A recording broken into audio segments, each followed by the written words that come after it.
Setelah pakai pisau keramik dan pisau stainless di waktu yang cukup lama, akhirnya aku sudah memutuskan bahwa aku tidak bisa berpaling dari si pisau stainless ini. Aku gak akan balik lagi ke pisau keramik, walaupun si pisau stainless ini ada juga beberapa kekurangannya.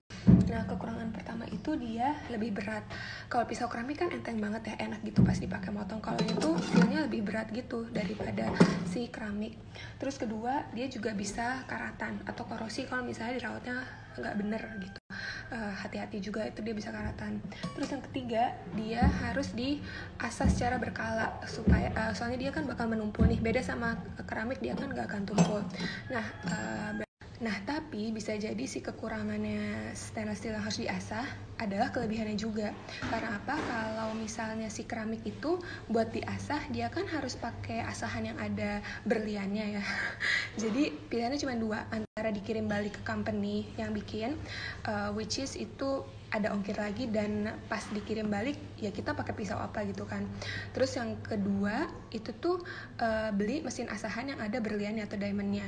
Dan tapi nggak semua orang bisa gitu makainya, soalnya itu butuh skill khusus buat pakai asahan yang ada diamondnya. Dan beberapa kali aku baca katanya pakai mesin yang bisa dibeli juga kadang-kadang suka macet gitu. Jadi bisa jadi plusnya si stainless. Terus pisau stainless steel ini juga masih dipakai oleh majority household karena range harganya juga luas sih, dari yang paling murah sampai paling mahal itu ada. Dan yang murah pun kualitasnya bukan berarti dia murahan gitu. Beda sama yang keramik, dia tuh kalau misalnya mau bagus harus pakai yang paling mahal, misalnya Kyocera.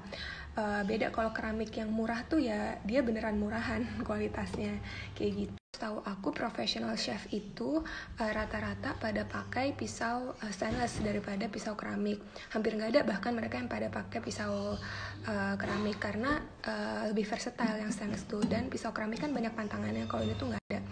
Kalau pisau keramik kan pantangannya kayak nggak boleh dipakai geprek, nggak boleh dipakai buat potong tulang, nggak boleh dipakai buat frozen foods, sama nggak boleh jatuh karena dia bisa patah gitu. Kalau stainless tuh nggak ada sama sekali si pantangan yang kayak gitu. Jadi dia beneran kalau kita pakai tuh nggak pakai mikir. Nah, dulu tuh pakai pisau keramik ya alasan belinya sebenarnya ya karena keren. Dia kan ininya blade-nya putih, terus kayak wow beda nih sama yang lain. Pokoknya mantep banget lah kayaknya, mana enteng gitu kan. Nah, tapi lama-kelamaan dia kan cheap ya, di sini-sininya tuh dia beneran gerigi gitu. Walaupun gerigi itu dia sebenarnya masih bisa tetap dipakai sih, masih tajam. Tapi sampai suatu saat Kak Zara tuh bilang, ex-flatmate aku, itu bisa sih dipakai tapi si chipnya itu kemana ya, kayak apa masuk ke makanan apa gimana gitu. Terus aku baru mikir iya juga, anjir janjian pas lagi motong tuh dia masuk ke makanan, kan serem juga. Maksudnya itu kan prosesnya lama ya supaya bisa jadi chip, jadi kadang kita nggak tahu kapan dia jadi chipnya gitu. Dan itu aku agak serem sih. Abis itu pas begitu sadar, iya sih aku juga nggak tahu dia kapan jadi nambah chipnya, apa jangan-jangan masuk ke makanan pas kita potong apa gimana, nggak tahu deh. Pokoknya daripada aku stres, akhirnya langsung beberapa saat setelah itu aku buang. Nah, setelah aku buang itu pisau keramiknya, aku tuh baru mulai riset kecil-kecilan tentang pisau stainless yang oke tuh yang kayak gimana gitu. Nah, ternyata pisau stainless itu dibagi jadi dua kategori, yaitu yang western style, yang biasa keluaran Jerman, atau yang Japanese style. Itu yang western style itu bedanya dia lebih powerful, lebih thicker blade-nya, lebih tebal, sama dia lebih bulkier gitu bentuknya. Nah, merek yang terkenal itu biasanya Wusthof, keluaran Jerman. Sedangkan kalau yang Jepang punya atau yang Japanese knives itu tuh dia lebih thin blade-nya. Terus udah kayak gitu lebih sharp, lebih super lebih tajam gitu. Soalnya kan suka dipakai buat motong sushi juga. Pokoknya yang Japanese style itu lebih thin sama lebih sharp. Jadi feel-nya itu sebenarnya mirip banget sama si pisau yang keramik. Karena aku gagal move on sama yang keramik, akhirnya aku memutuskan buat beli stainless steel tapi yang Japanese style. Terus aku sebelum beli itu cari yang full stainless dari ujung sampai ujung, jadi satu kesatuan, karena aku nggak mau yang kayu. Kalau yang kayu tuh di handle-nya takut jamuran aku. Terus kalau misalnya yang hitam 3 dari karet atau apa ya, yang ada bolongannya 3 itu juga takut dia kekelupas. Terus kalau misalnya yang kayak dari plastik kayak gini nih, contohnya ini IKEA, ini dia juga lama-lama jadi jelek kayak gini. Terus ini juga yang dari plastik, lama-lama jadi jelek. That's why aku cari yang full stainless. Terus sebenarnya belinya berapa banyak, nggak usah banyak-banyak, jadi sebenarnya 3 aja tuh cukup. Ini aku centil ya, 3 aja cukup tuh. Jadi kayak santoku atau chef's knives, terus ini paring knife buat kupas-kupas, yang ini yang utility knife buat kalau misalnya butuh yang lebih pendek atau lebih kecil kayak gitu. Jadi kalau yang ini aku seru aja, banyak banget seri-seri dan tipenya, tapi menurut aku 3 ini aja cukup.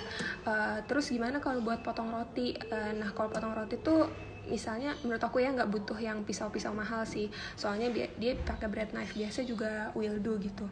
Terus tapi kalau aku prefer pakai pisau biasa, terus dicelupin ke air hangat sebentar, terus langsung dipotong. Nah dia bisa nge-slice roti sama cake itu tuh kayak di restoran-restoran. Bahkan pas aku kursus baking memang cara itu seperti itu, bukan pakai bread knife. Buat yang suka potong-potong tulang, sebenarnya aku sarankan lebih baik ambil yang western style knife, karena dia lebih powerful dan blade-nya itu lebih tebal, dia nggak rentan chip gitu. Jadi kalau yang Japanese kan tipis, jadi lebih baik ambil yang western style aja, karena kalau salah perawatan dia itu bisa chip juga sebenarnya yang stainless gitu. Terus ini cara mencucinya itu kayak cuman dibersihin pakai air panas, terus keringin, langsung dikeringin. Terus ini cara ngasahnya, jadi harus 10-20 derajat. Terus udah kayak gitu lebih baik pakai whetstone gitu. Aku juga dikasih tahu sama Kak Manda, ada senior aku dan dia sekarang jadi chef, itu katanya emang lebih baik pakai whetstone. Nah kesimpulannya ya, menurut aku kalau misalnya udah punya pisau stainless set itu tuh sebenarnya nggak butuh buat ganti ke yang keramik. Tapi kalau udah punya yang set yang keramik, menurut aku ada fungsi-fungsi yang dia tetap butuh beli pisau stainless. Jadi kalau misalnya udah punya keramik dan nyaman sama itu, better di-combine daripada pisau keramiknya rusak gitu. Terus tapi kalau misalnya pisau keramik sendiri aja tuh dia nggak bisa ya, jadi harus di-combine. Nah tapi balik lagi, ujung-ujungnya kan pisau keramik sama pisau stainless ya sama-sama bisa motong makanan pertama, terus bisa sama-sama tajam, terus dia sama-sama ada banyak jenisnya, yang chef knives, utility knife, paring knife. Jadi sebenarnya balik lagi ke kebutuhan dan kenyamanan masing-masing gitu. So it's your kitchen, so you decide gitu. Jadi jangan terpengaruh sama orang.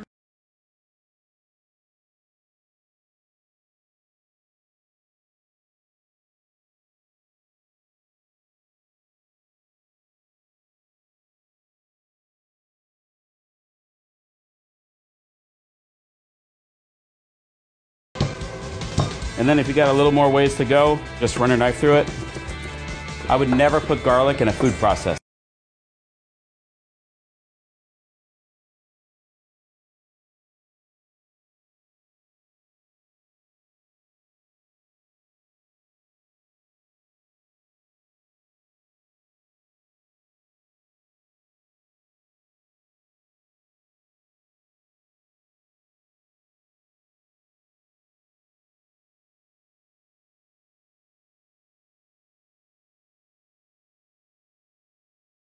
Salah satu alasan kenapa aku nggak bisa pakai pisau keramik, karena aku suka potong beku-beku kayak gini, sempurna terpotong.